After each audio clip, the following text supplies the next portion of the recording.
Megan never believed hospitals could feel haunted in daylight. Night shifts maybe. Empty hallways, sure. But during the day when nurses laughed at the front desk and doctors rushed through automatic doors with coffee in their hands, hospitals were supposed to feel safe. Predictable. Controlled. That was what she kept telling herself after taking the overnight cleaning job at St. Mercy Hospital. She needed the money badly after leaving her husband 2 months earlier. The divorce was ugly, and even though she escaped his fists, his voice still followed her everywhere. Every time a man raised his tone near her, her chest tightened. Every loud noise reminded her of nights locked inside the bathroom while her husband punched the door and screamed her name.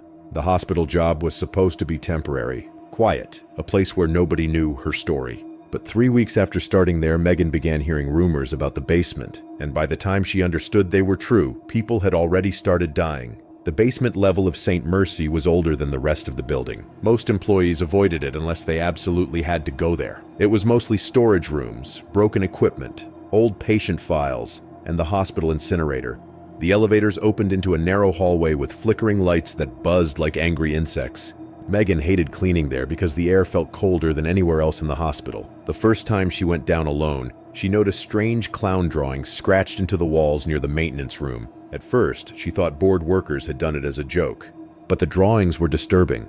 The clown always had the same huge smile stretched too wide across its face and dark circles around the eyes that looked almost bruised. Someone had written beneath one of the drawings in faded black marker, "He knows who is next."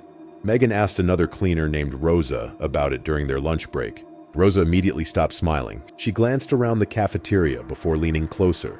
"Don't joke about the basement clown," she whispered. "People here don't talk about him anymore." Megan laughed nervously, assuming it was another hospital ghost story created to scare new employees. But Rosa did not laugh back. Instead, she told Megan about a nurse named Olivia who disappeared years earlier after working a double shift. Security cameras showed Olivia entering the basement late at night. She was never seen again. Days later, patients in intensive care began dying unexpectedly one after another. Some workers claimed they saw a clown standing near the basement hallway before each death occurred. Others heard laughing through the vents late at night. Eventually, the rumors faded because management threatened to fire anyone spreading stories. But Rosa warned Megan never to stay in the basement longer than necessary. Megan tried ignoring the story. She needed the paycheck too badly to quit over rumors. Still, strange things started happening after that conversation. Every time she cleaned the basement alone, she felt watched. Sometimes she heard soft squeaking noises behind her, like rubber clown shoes dragging across the floor. Other times she noticed the old elevator opening by itself even though nobody stepped out. One night, while emptying trash near the storage area, Megan saw something that made her stomach freeze. A red balloon floated slowly across the hallway ahead of her. There was nobody holding it. It simply drifted through the darkness before disappearing around the corner. Megan stood frozen for nearly a minute before forcing herself to follow it. But when she turned the corner, the hallway was empty except for a wheelchair facing the wall. Taped to the wheelchair was a note written in thick red ink, "Room 417. Her skin crawled immediately because room 417 belonged to an elderly woman recovering from surgery upstairs. Megan almost threw the note away, but something inside her told her not to. The next morning, she arrived for work and learned the woman in room 417 had died unexpectedly during the night. Megan felt cold all over. She tried convincing herself it was coincidence. Hospitals were full of sick people. People died every day. But deep down, she remembered the words scratched on the basement wall. "He knows who is next." Over the following week, it happened again. Then again. Each time Megan worked the basement, she found another clue. A room number scratched into dust. A patient name written on a fogged mirror. Once, she even heard a whisper directly beside her ear saying, "She won't survive the morning." Every single person connected to those warnings died soon afterward. Megan stopped sleeping properly. Dark circles formed beneath her eyes. She became terrified every time the elevator doors opened. But worse than the fear was the feeling that the clown somehow wanted her to know. Wanted her involved. One stormy night, the power suddenly failed across half the hospital. Emergency lights flickered on, casting everything in dim red shadows. Nurses rushed through hallways while backup generators struggled to restart. Megan was told to check the basement storage area for flood damage because water pipes sometimes burst during storms. She begged her supervisor not to send her alone, but he refused. "You're paid to work," he snapped impatiently. The sharpness in his voice reminded her painfully of her ex-husband. The same cold anger, the same look that warned punishment would follow if she argued more. So Megan obeyed, even though every instinct screamed at her not to go downstairs. The basement felt different that night, colder. silent. The buzzing lights were gone, replaced by dim emergency bulbs that barely illuminated the hallway. Megan's flashlight trembled in her hand as she walked past the clown drawings on the walls. But now there were more of them. Dozens. Fresh ones. Smiling faces covered the concrete like they had appeared overnight. Then she heard it. Soft laughter echoing from deeper inside the basement. Not loud, not crazy. Calm laughter, like someone amused by a private joke. Megan followed the sound before realizing she was moving without thinking. At the end of the hallway stood an old metal door she had never noticed before. It was slightly open. Inside, she found an abandoned children's ward covered in dust and mold. Rusted toys sat scattered across the floor. Tiny hospital beds lined the walls. And standing in the center of the room was the clown. At first, Megan thought it was a man wearing makeup. He was tall and thin with pale white skin stretched tightly across his face. His smile looked carved instead of painted. Red curls framed his head like burnt wires. His eyes were the worst part. Empty and black, yet somehow focused entirely on her. He wore an old hospital clown costume stained with something dark around the sleeves. Megan couldn't move. The clown tilted his head slowly and pointed toward the wall behind her. Written across the peeling wallpaper were dozens of names. Some were crossed out, some were fresh. Megan recognized patients, nurses, doctors, dead people. Then she saw a new name at the bottom. Daniel Carter, her ex-husband. Megan's breath caught in her throat. Before she could speak, the clown whispered in a raspy voice, "He comes tomorrow." Then the lights failed completely. Megan screamed and ran blindly through the darkness until she reached the elevator. By the time security searched the basement, the children's ward was gone. The metal door led only to a brick wall. Everyone assumed Megan suffered a panic attack from stress. But the next evening, Daniel appeared at the hospital drunk and furious. He had tracked her down after weeks of calling her non-stop. He cornered her near the parking garage, screaming that she belonged to him. Nurses nearby heard him threatening to kill her before security intervened. But Daniel escaped before police arrived. Megan spent the entire night shaking in fear. She knew what the clown's warning meant. Someone was going to die. During the early hours before dawn, the hospital alarm suddenly activated. Nurses rushed toward the emergency stairwell after hearing screams from below. Megan followed despite every part of her wanting to run away. They found Daniel lying at the bottom of the basement stairs with his neck twisted unnaturally. His eyes were frozen wide open in terror.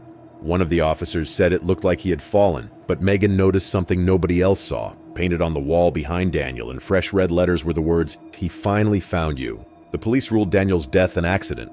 Megan never told anyone about the clown or the warnings because she knew nobody would believe her. But before leaving the hospital for the last time, she returned to the basement one final time. She needed to know if the clown was still there.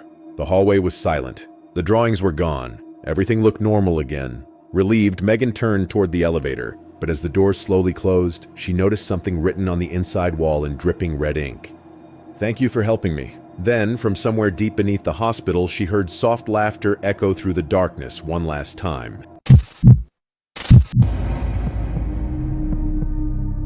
The first time I saw the clown in apartment 13B, I thought he was part of some children's party.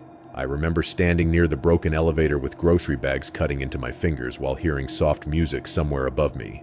It sounded old, like music from a cracked toy box. When the elevator doors opened, there he was at the end of the hallway. Tall, still, wearing a faded clown suit with red stains that looked too dark to be paint. His face was white, but not bright white like circus clowns. It looked gray, almost dead. He stood outside apartment 13B without moving, staring directly at me. Then the lights flickered once, and when they came back, he was gone. I laughed nervously to myself and told myself not to be dramatic. But later that night, after my husband slammed my head against the kitchen wall because dinner was cold, I heard the same clown music outside our apartment door. That building was already a terrible place to live. The walls were thin enough to hear every fight, every scream, every apology whispered afterward. Women cried there almost every night. Sometimes children cried too. Nobody helped anyone because everyone was surviving their own private nightmare. My husband, Imran, had become cruel after losing his job. At first, it was shouting, then grabbing my arm too hard, then punches hidden under clothes where bruises would not show. He always apologized afterward. He always blamed stress. And like many women trapped in fear, I kept believing the version of him that cried afterward instead of the version that hurt me. A week after seeing the clown, I learned something strange about apartment 13B. Nobody ever saw the tenant during the day. Never once. The curtain stayed closed all morning and afternoon. Packages sat outside untouched until midnight. The landlord claimed someone lived there and always paid rent in cash, but no one knew the tenant's name. The old woman in apartment 11A told me something that made my skin crawl. She whispered that every man who ever visited 13B disappeared within weeks. She said it while gripping her prayer beads so tightly her fingers shook. Then she leaned closer and asked me if I had noticed the smell in the hallway after midnight. I had noticed it. It smelled like wet dirt and rust. That same night, Imran came home drunk again. I knew from the sound of his footsteps that he was angry before he even opened the door. There is a certain silence abusive men carry before violence begins. Women understand this silence immediately. It enters the room before they do. He accused me of spending too much money because I had bought medicine for my bruised ribs. He shoved me into the dining table so hard the glasses shattered onto the floor. While I tried to breathe through the pain, someone knocked on the apartment door 3 slow times. Imran froze. Another knock followed, then another. He cursed under his breath and yanked the door open. Nobody stood there. The hallway was empty except for faint clown music drifting from somewhere upstairs. Imran slammed the door and locked it, but his face had gone pale. I had never seen fear in him before, only rage. But that night, fear sat inside his eyes like something alive. Around 2 in the morning, I woke to the sound of laughter outside our bedroom window. Not happy laughter, low laughter, wet laughter. Our apartment was on the 7th floor. There should not have been anyone outside the window. I slowly moved the curtain aside and nearly screamed. The clown stood on the fire escape, staring directly into our bedroom. His painted smile looked cracked around the mouth, and his eyes were too dark to look human. He tilted his head slowly, then pointed one gloved finger toward my sleeping husband. After that, he climbed upward into darkness like some giant spider. The next morning, I asked the landlord about apartment 13B. At first, he refused to speak. Then he quietly admitted that years ago, a woman had lived there with her husband. Neighbors often heard screaming and violence from inside the apartment, but nobody interfered. One night, the woman disappeared. The husband told police she had left him. A month later, he vanished too. After that, strange tenants came and went. Mostly men, mostly violent men. None stayed long. The landlord looked terrified while telling me this, like he regretted every word. That evening, Imran slapped me because I had spoken to another man downstairs. While I lay on the bathroom floor tasting blood in my mouth, the lights in the apartment suddenly went out. Complete darkness swallowed the room. Then I heard something moving in the hallway outside. Slow footsteps, dragging footsteps. Imran shouted angrily and grabbed a flashlight from the kitchen drawer. He opened the apartment door and shined the beam into the hallway. The clown stood there, motionless. His face looked different now, closer, more detailed. I could see tiny cracks in the makeup and black liquid dripping from the corners of his mouth. In one hand, he held a bunch of dead balloons hanging limp beside him. Imran yelled at him to leave. The clown did not move. Then very softly he spoke. "I only come for the cruel ones." His voice sounded layered, like many voices speaking together from underwater. Imran slammed the door shut and locked every bolt. For the first time since I had known him, his hands trembled. He stayed awake all night, drinking from a bottle while staring at the door. Every few minutes, clown laughter echoed faintly through the hallway. After that night, things became worse. Imran stopped sleeping. He claimed he kept seeing the clown watching from windows and stairwells. Once, while grocery shopping, he grabbed my arm so tightly it bruised because he thought he saw the clown standing near the frozen food section.